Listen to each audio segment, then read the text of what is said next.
আপনারা দেখুন এখানে হচ্ছে এইটাও হচ্ছে সে 3 বছর পুরনো গাছ। এখানে আমি লাগিয়েছিলাম এই গাছটিকে, কিন্তু এই গাছটা কোনোরকমভাবে ডেভেলপ হচ্ছে না। এটা তো কিন্তু সব দেওয়া আছে, দেখুন লাল পাতার গাছ, হোসপ্ল্যান্ট, সব রকম গাছ দেওয়া আছে, কিন্তু হচ্ছে না। কারণ এটার গাছের কারণ হচ্ছে দেখুন একদম গাছের নিচে লাগানো হয়েছে এই গাছটিকে, বাঁশ গাছের ছায়া পাচ্ছে, এই যে এই লাল লাল গাছের ছায়া পাচ্ছে, ওর জন্যই একদম গাছের জল, গাছের ছায়া। আর এই মাটি কিন্তু সেম। কিন্তু আপনাদের যদি বাগান করতে হয়, আপনাদের বাগানের মাথায় আগে সব ভাবতে হবে যে কীভাবে গাছটাকে বড় করার জন্য।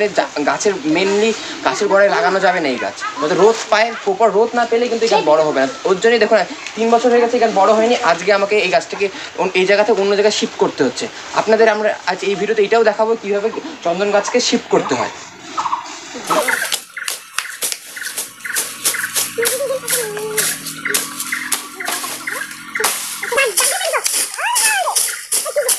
গাছটাকে শিফট করার আগে 2 ফিট গোলাই থেকে আমাদের ডিস্টেন্স নিয়ে মাটিটাকে তুলতে হবে গাছটি।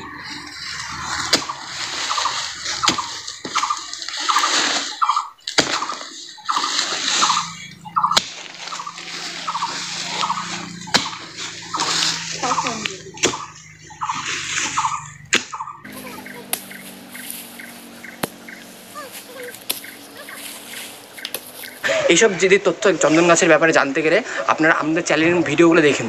আমাদের ভিডিওতে সব কিছু বলা আছে, কীভাবে হোসপ্ল্যান্ট লাগাতে হবে, কীভাবে গাছকে ডেভেলপ করে বড় করে তৈরি করতে।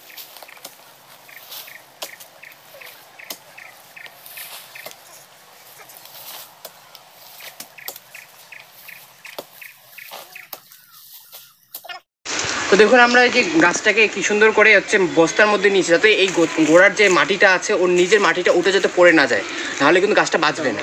ওর জন্য বস্তার মধ্যে নিয়ে আমরা নিয়ে যাচ্ছি।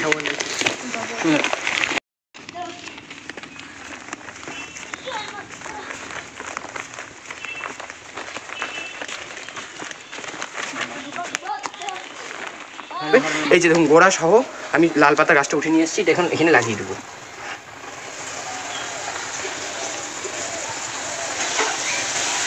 গাছে লাগাই দেবো